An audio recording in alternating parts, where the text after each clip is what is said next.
Ladies and gentlemen, welcome back to another thrilling edition of the program. In today's episode of I Bought This Car About 6 months ago, was promised receipts and they never showed up. We have this 2018 Mazda BT-50. So without any receipts, he wants to get this vehicle serviced. And I'm talking air filter, fuel filter, cabin filter, engine oil filter. And this is one of those 3.2 litre ranges, so you gotta be quick with doing that oil. So all right, let's make this happen. And with a little bit of clever editing, we're gonna do this. Oh, just like that. We have all the stuff. Now, if you take a look over here, this is what we'll be changing. So we've got the Ryco service kit. We're talking the engine oil, fuel filter, cabin filter, air filter. We've got some transmission fluid. I actually have another bottle of this because I'm going to need it. We've also got the Penrite engine oil, and we're going to be doing a service, as you saw by those bottles, on the transmission. I also opted for this metal gasket, which has that nice rubber inlay here. This just makes, when you're reinstalling that actual transmission oil pan, because it doesn't have a drain plug, which is going to be fun and a little bit messy to do, a little bit easier to line up. So like most of the videos you guys have seen, we're going to be doing the cleanest stuff first. So we're talking air filter, cabin filter, fuel filter, engine oil filter, and then we're going to move on to changing this transmission fluid and filter. It's very straightforward to remove this air filter. 3 clips, pop it off. Not the dirtiest, not the cleanest. We'll be blocking this intake because I do want to clean this airbox out. Once you've done that, don't forget to pull this rag back out. We're going to get this new filter out. Take a look at that.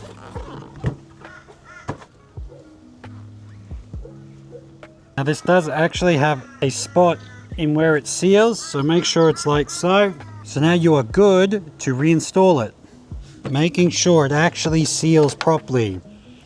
If it's not sitting properly, if there's too much resistance, you have done it incorrectly. These clips should just glide into position as you are hearing, like so.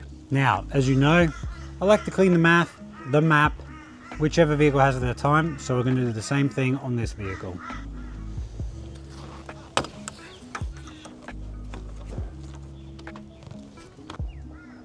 Just like that, it is out. This bottom port, that's the main one. Remember how you installed it, and remember which way it's flowing. Try to spray it in the direction in which it's actually drawing air, so in our case it's this way. Looks much cleaner now. Once that's done, simply reinstall. That being done, generally speaking, can help with fuel economy, can help with power, can help with all this kind of stuff. Obviously, combining that with a new air filter, you can't go wrong. All right, with that done, cabin filter time, and I really regret not bringing my bun and straw hat for this one. It's starting to cook a little bit today. Like most cabin filters, it's going to be behind this glove box. These glove boxes are super easy to remove, or I should say, these cabin filters are super easy to get at. Open the glove box, squeeze the sides, it will drop, and then you have access to the cabin filter. The blower motor here, and here is where your cabin filter will live. Simply squeeze the sides here, pull that out, and there it is. Definitely dirty, not the dirtiest I've seen. It is heavy though, it's full of dust, that's for sure. You'll be surprised how much better your air conditioner actually, or I should say blower motor, pumps air through the cab when you have a fresh cabin filter in there. Oh, much nicer. Face that arrow down towards the blower motor.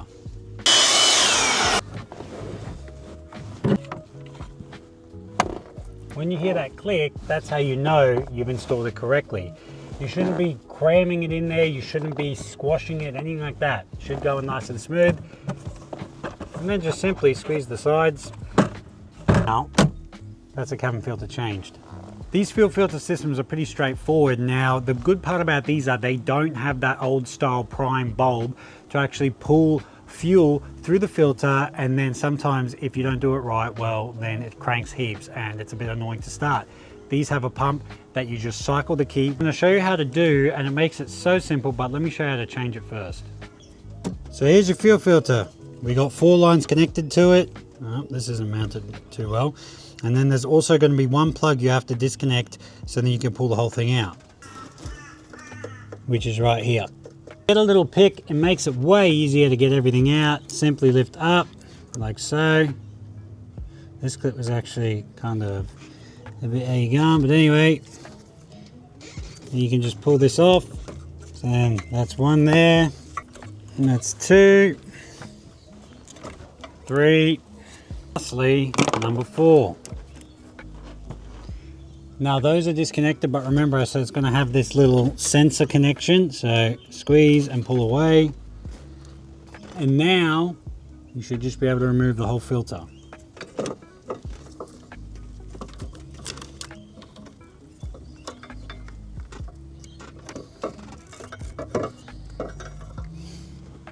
Like so. So now what we were not going to do is just pull this top off, from there then chuck the new filter in, because in these fuel filter housings they actually have a lot of sediment, a lot of crap that you should really clean out if you're going to be even doing this job at all, because I'm trying to prevent that from getting into the fuel injectors. So it's just as simple as unlocking that. Going to remove that, trying to keep everything as clean as possible. And we've got our oil pan here ready to catch everything. Have a look in here and just see what's going on. We're going to give it a spray with some brake cleaner.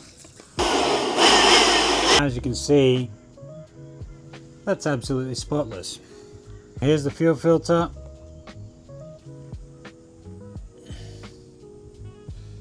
Definitely not a bad time to do it if you don't know when it was done. Same thing with this housing. Have a little look, see if there's any weird bits of sediment.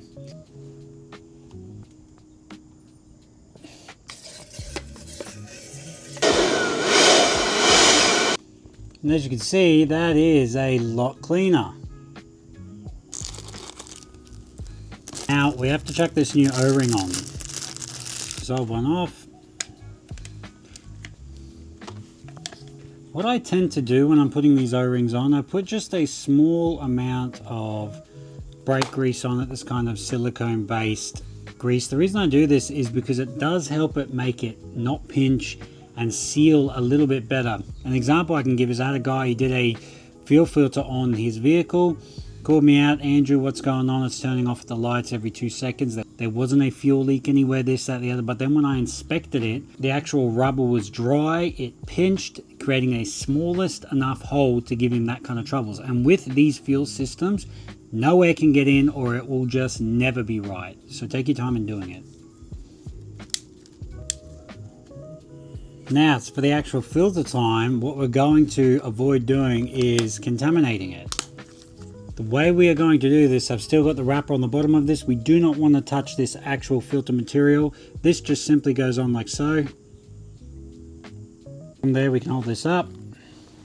These actually, there'll be 2 little tabs on the top of this housing. They actually line up in a certain position on the bottom housing. So make sure you do that. You'll feel just like that, you saw me push it in, you'll feel it's now closed and sealed. You shouldn't have to drive it down with the actual coupling ring here. So as you can see, that's going up so smoothly. It's not uneven. You'll always see, why is that higher there or that lower there? Shouldn't be like that. Hear that click? We're in business. All right, let's throw it back in.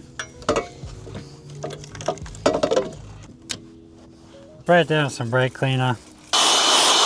Okay, so it's in. And just remember, if this bracket is to line up in the correct orientation in which these lines flow, make sure that you orientate it, or at least remember the actual fitting position, because a lot of the times people get stuck doing that. Ooh, it's toasty out here, but now that that's done, we just got to drain the oil. Now, I mentioned before, these 3.5 liters, you can't really let it drain for too long. So there's many ways people do it. They change the oil filter first, then drain the oil, then change the oil filter first. For cleanliness and time's sake, first what I'm going to do is I'm going to actually remove the oil filter, and then from there, I'm going to drain the oil, have everything ready, locked and loaded to just fill it back up. This is the way I do it. I actually have to turn the wheel to the right now, but I'm going to start the vehicle to do this, but it will not start, which gives me the perfect chance to show you guys the priming situation with that fuel pump I was talking about.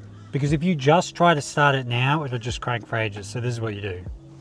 Take the key, go for about 30 seconds, turn it off, go again, another 20-30 seconds. Now this thing should pretty much fire up straight away.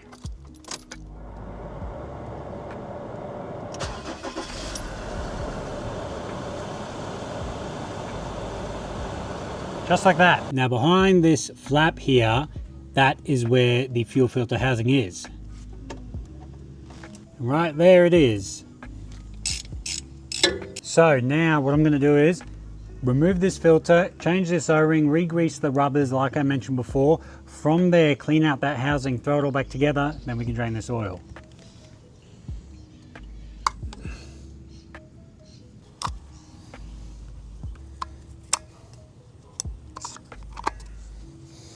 Put that filter in housing hand tight first as well, obviously, so we don't cross thread anything. I got your old man's giving me a water. Yeah, you all good? I'm gonna change the oil, cool off after this one, then I'll hit the transmission. It's a bit toasty today. I normally have me Bunnings hat. Forgot that one. That was smart. It's all good, man. I'll bang this out and then I'll take a 2-second break. All right, new filter's on. Chuck that cover back over it, and from there, let's get to this oil because it is really cooking today. What we're gonna do is we're gonna set everything up, as in, gonna have the funnel ready to rock and roll. I'm gonna have this cap loosened, ready to install. Because the way you want to do this to avoid draining that oil pump is essentially drain it so much, not where it's like a drip, just where it's a little bit more than a heavier stream. This will just, unfortunately, this is the way these things are, it will guarantee you're not going to blow the engine up. So let's do this. Who would have thought laying on the ground would make you feel better? It's so cool under here. Check it out, by the way. Went and got the gear wrench. 120 tooth. But anyway, being a Ford, it's going to be like a 13 or something, isn't it? The sump plug is not very tight, which is a good thing because it's not leaking, which means that rubber O-ring should be good to use. Yeah, all over my hand. All right, so we're going to clean this sump plug real quick. I'm going to swap it out and grab the new one. Remember to put it the correct way in, where the actual recess is facing inwards. It's still flowing extremely heavy. This car holds about 10 litres. I think it's like 9.6 or something. So, like I said, we're going to watch the flow. And from there, we're going to make a judgment on when to stop.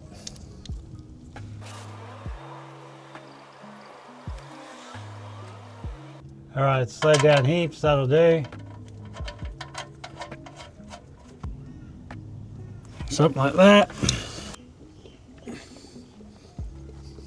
Because of how much oil this holds, you can pretty much pour the whole thing in. But obviously we're gonna check.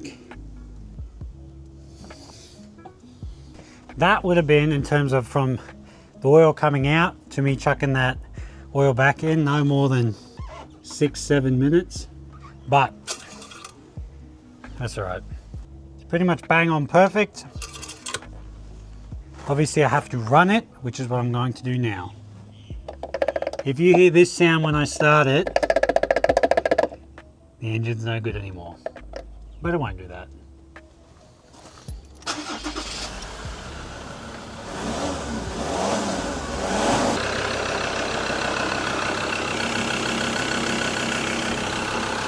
She's running smooth. Good job. Now, gonna make sure this oil level's right. Top up the rest of the fluids. And from there, I don't normally do this. Maybe take 5 minutes and cool off.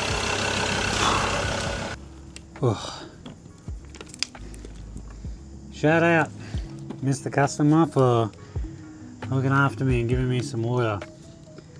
Do I go for a lunch break, or would a quitter do that?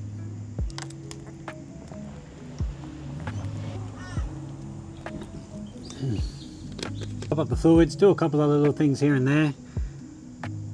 I'm gonna put all this by the K's in the logbook so he knows how everything's been done.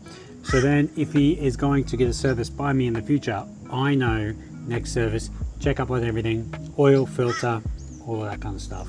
Because we are using quality parts, Ryco, Penrite, the usual. Cooled down and refreshed. Thank you to the customer for the refreshing beverages. Now, got to get under there. This is a very straightforward job in the grand scheme of things. That is to say, it's literally just drop the oil pan, and on the side of the gearbox it does have a little dipstick where then when you refill it you can check how much fluid you actually need. As mentioned before, I did go the metal transmission pan gasket. The reason for this is because when you just use the rubber ones, I find they don't seal as well, they move around, and the reality is this is a little bit more expensive, but it's going to make this job a little bit more pain-free. You have to remove this linkage before you can drop the pan. This driveway is actually covered in oil already, so the customer doesn't really care if I spill any, but obviously I'm going to try not to. I'll do these rear ones and pry it down from there first to try and catch it, but then I'm trying not to get it oily because I don't want to be laying in oil either. If you look here, that is the dipstick. You simply wind that out, and that's also where you refill it. As you can see, the oil is quite dirty. Definitely not a bad time to change it.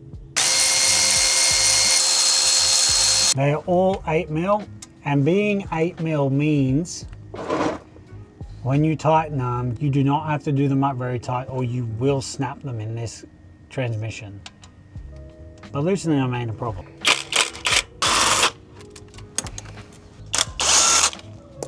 Here it comes.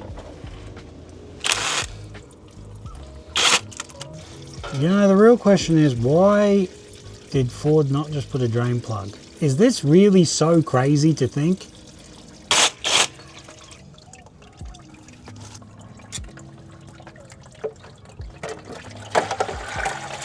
Oh, I am just so good at this shit. This has the metal gasket on it too, which is a good thing. Potentially someone's been in there already. Alright, so hiding in the shade a bit. Drain the rest of this excess oil into here. From there you've got these, they're covered in essentially metal shavings and the rest of that. We're going to clean this, spray the whole pan down with brake cleaner, reinstall the filter, and then reinstall the pan.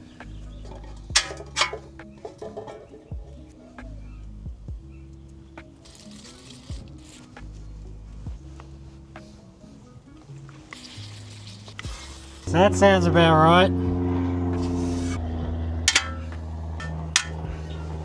Right, everything cleaned. We're going to chuck this new oil filter back in, this gasket on with this oil pan. Here's just, I don't know if you can see the inside compared to that. Nice and clean. I already know because I can see it, but make sure that this rubber O-ring is actually off from the inside of the transmission or this won't fit properly. So let's go reinstall it. Right, so it's in.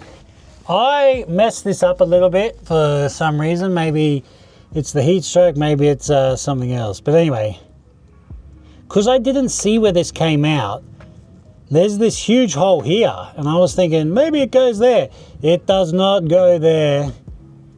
It does not go there. It goes up in here. But anyway. Like so, it should just hang there.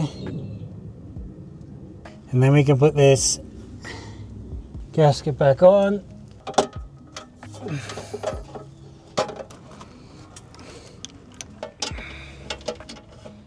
As you can see, they're going up extremely easy. Do not crank these down crazy. Because they're such a small bolt, they won't take much pressure. So about 14 Newton meters or so is what I was told the actual factory specs are. So we're going to do that.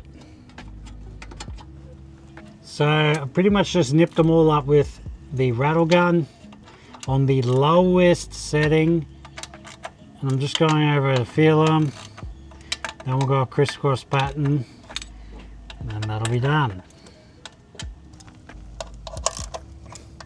Shift linkage goes back on. All the bolts done. Give this a quick little spritz.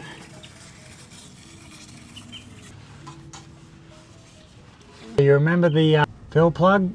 We're going to take that out again and then put some new fluid in. Roughly about 5 litres came out, so I got the 4 litre container here, so let's see how it goes.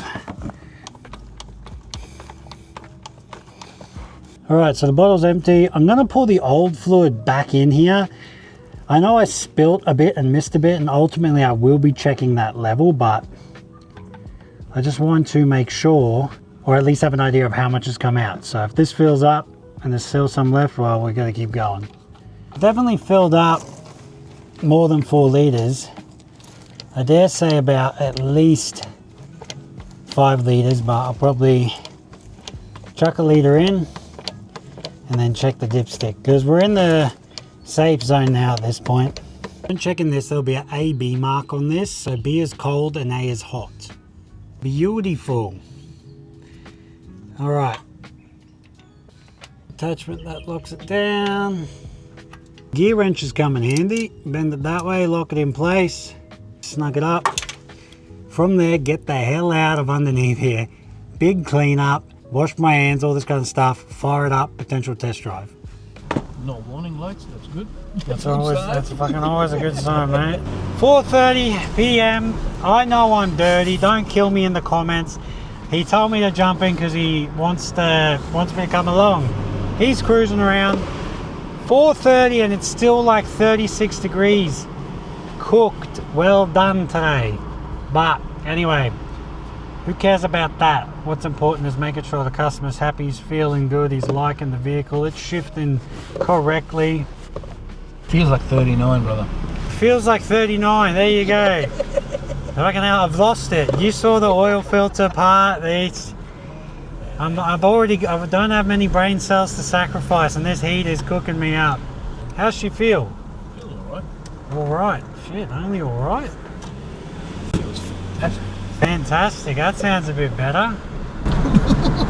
Do you want to park it and I'll spray your rocks down? They're already, mate, don't worry. But I do have my belt on, by the way, don't kill me in the comments. They always shit on me.